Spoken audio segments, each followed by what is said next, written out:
Los secretos tenebrosos del Vaticano. Son muchos los secretos atribuidos al Vaticano. Detrás del lujo y la opulencia se esconden historias tenebrosas. Durante los últimos tiempos del Imperio Romano, los católicos eran a menudo perseguidos y ejecutados de las formas más atroces. Uno quisiera creer que el hombre aprendió algo tras este horrible y doloroso episodio, pero lo cierto es que aquellos que fueron víctimas pronto se convirtieron en verdugos, y el ciclo empezó de nuevo.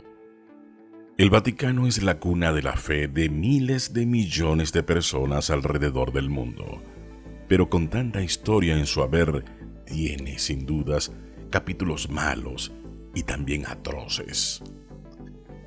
Para la mayoría, esta historia empieza y termina en la Inquisición y el problema de la pedofilia. Pero estos son solo un par de entre muchos eventos interesantes y casi desconocidos. Prepárate para descubrir situaciones perturbadoras del castillo oscuro. Un castrato o castratico, cuando se habla en plural, era un tipo de artista muy especial que solo podía existir en los viejos tiempos, pues hoy día sería todo un escándalo. El porqué es tan doloroso como simple.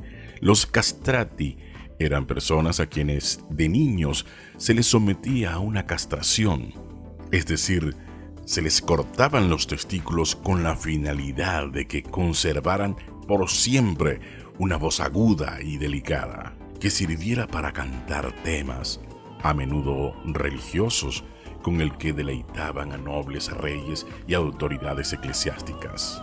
Para que te hagas una idea, de fondo estás escuchando a un cantante lírico llamado Alessandro Moreschi, el último castrato de la historia.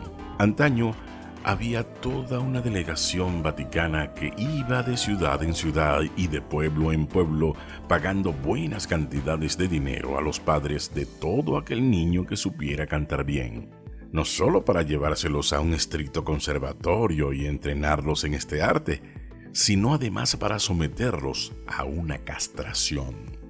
Obviamente, esto era visto como un salvajismo, incluso en aquellos tiempos. Los sacerdotes, sin embargo, lo tenían todo cubierto. Instruían a los padres que aceptaban el dinero a que si cualquiera venía haciendo preguntas, dijeran que a su hijo le tuvieron que amputar los genitales debido a la mordida de un cerdo. Muchos creen que el marketing es un invento perteneciente al siglo XX, pero se equivocan, claro, en un sentido más abstracto y arcaico. El marketing es casi tan viejo como la civilización y la política. En la era medieval oscurantista, la Iglesia y otros poderes bajo su dominio abogaban por mantener al grueso de la población lo más ignorante posible, pues habían comprendido algo de lo que lamentablemente los mandamás todavía sacan provecho hoy día. Una persona ignorante es fácil de controlar y un método increíblemente efectivo con el que el Vaticano atraía a nuevos adeptos era con estas bellísimas vidrieras. Ponte un momento en los zapatos de una persona común de aquella época. Ten en cuenta que un analfabeta que jamás había visto nada fuera de su reducidísimo pueblo, que no conocía ni siquiera el vidrio, se sentía increíblemente maravillado cuando miraba esto, ni hablar de cuando pasaban a través de tales cristales los rayos del sol. El Vaticano encargó cintas de miles de estas vidrieras, no porque sintiera especial favoritismo por este arte, sino porque lo usaban en los templos a modo de venderles más fácilmente al pueblo la idea de un paraíso, de una vida sin carencias ni límites. Aunque no lo creas, estas vidrieras eran un poderosísimo producto de marketing de entonces. Cuando se habla de los secretos y los escándalos del Vaticano, se tienden a revivir antiguos eventos históricos. Pero ¿qué hay de las cosas más recientes en lo que compete al nexo de la Iglesia Católica con organizaciones del crimen como la Cosa Nostra, entre otras? Son un secreto a viva voz. Incontables pruebas de tolerancia vaticana y una frecuente y conveniente acción de mirar a otro lado son más que conocidos y bien documentados. Tanto ha sido así que se sabe que el crimen organizado tiene sus tentáculos bien entrelazados con el Banco del Vaticano. Y si tenemos en cuenta que hablamos de organizaciones que extorsionan, asesinan, promueven la prostitución y en muchos casos el narcotráfico, es más obvio, porque esto es un lamentable escándalo.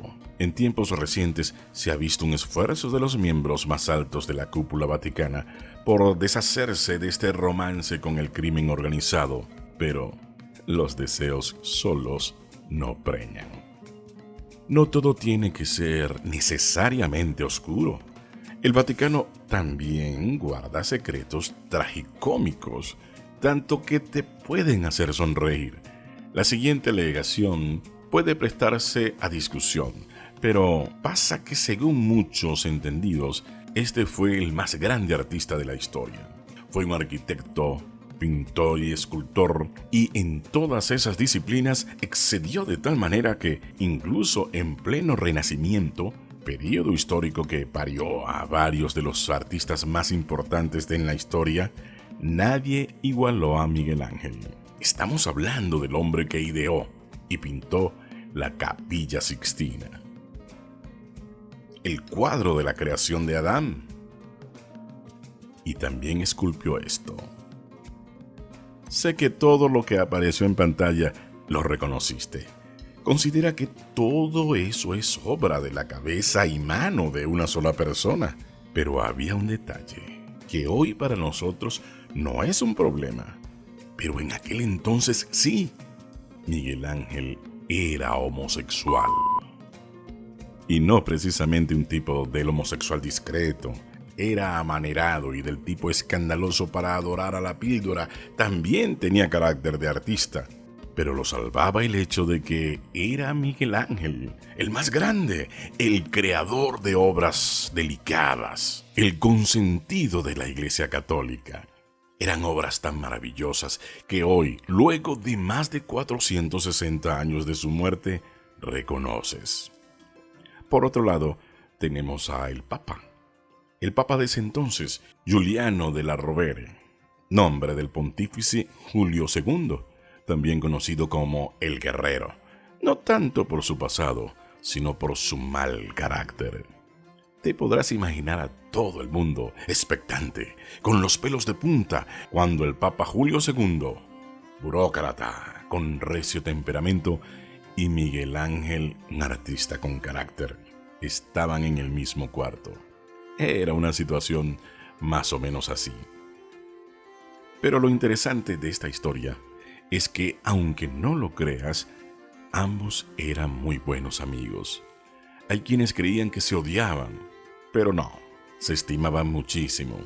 Y naturalmente, Julio II podía haber sido muchas cosas, pero jamás un tonto. Él sabía muy bien la condición sexual de Miguel Ángel y eso no le impidió que lo defendiera muchas veces y le sacara las castañas del fuego otras tantas veces. Y no pienses mal de Julio. Julio II era heterosexual. Simplemente ambos eran amigos. Se dice que en ocasiones peleaban, a veces hasta los puños, peleas que por supuesto ganaba su santidad. No era extraño que Miguel Ángel apareciera con un ojo morado. Bueno, secretos del Vaticano. Así como decir tortura china, el término tortura medieval está cargado de mucha simbología. La razón es simple: se relaciona directamente con la Inquisición. El escritor del Papa Inocencio IV lo estipula muy bien. Si la tortura es apropiada para aquel que rompe las leyes del hombre, entonces es más apropiada aún para aquel que rompe las leyes de Dios. Es por eso que la Santa Inquisición tiene una connotación muy oscura. porque fue una de las primeras veces en la historia de la humanidad en que la tortura se estudió, perfeccionó e incluso se convirtió en una suerte de arte. Ora para hacer padecer a un desgraciado los peores tormentos. Ora para sacar alguna confesión y muchas de ellas como la privación del sueño, la tortura psicológica o incluso el conocido waterboarding son usadas hoy día en versiones más modernas por las milicias de algunos países. Pero si todas esas cosas tuvieran copyright, seguramente le pertenecerían al Vaticano. Es comprensible que siendo una de las instituciones más antiguas del mundo, la Iglesia haya tenido trifulcas internas. El problema es que hubo tiempos en que el Vaticano tuvo modos bastante duros de lidiar con estos problemas. Martín Lutero no fue el único que puso el grito en el cielo al ver lo que consideraba como una estafa del Vaticano hacia el pueblo, ya sea por los sacerdotes cobrando dinero por conceder la entrada al cielo o por los abusos de poder de diversa índole. Católicos muy amados por sus comunidades como John Wycliffe, sacerdotes como Jim Hus o personas como William Tyndale, culpados simplemente por traducir la Biblia al inglés para que su pueblo pudiera leer la palabra de Cristo, fueron todos condenados y asesinados de manera atroz por el Vaticano. Todos fueron víctimas del profundo amor del máximo líder católico. Si pedimos tu opinión sobre qué acción objetable ha cometido el Vaticano en los últimos tiempos, el tema de los curas pederastras probablemente saldrá a colación. Muchos otros hablarán sobre la Inquisición, pero respecto a esta hay una verdad que pocos saben. A pesar de ser un pensamiento desagradable, uno no puede hacerse la idea de por qué un sacerdote medieval o una monja de ese entonces estarían interesados en ver arder a una persona acusada de brujería, de hacer pacto con Satanás o con Belcebú. Es atroz, ¿sí? Pero se puede llegar a contemplar el tren de pensamiento de personas así. Sin embargo, la realidad era sensiblemente peor. Resulta ser que la Inquisición española a menudo buscaba y rebuscaba a culpables de herejía, no bajo sospechas medianamente bien fundamentadas de pactos con el lado oscuro, sino simple y llanamente porque la Inquisición en sí misma era una microeconomía.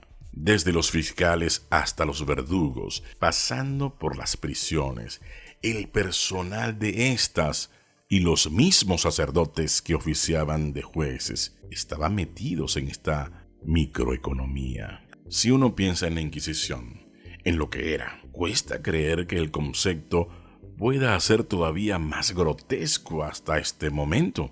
Ahora sabes que muchas personas fueron llevadas gritando y llorando al cadalso, no bajo sospecha ideológica de herejía, sino porque simplemente la Inquisición era un negoción que mantenía a muchos empleados del Vaticano. Si el video fue de tu agrado, regálanos un like y suscríbete para nuevos contenidos.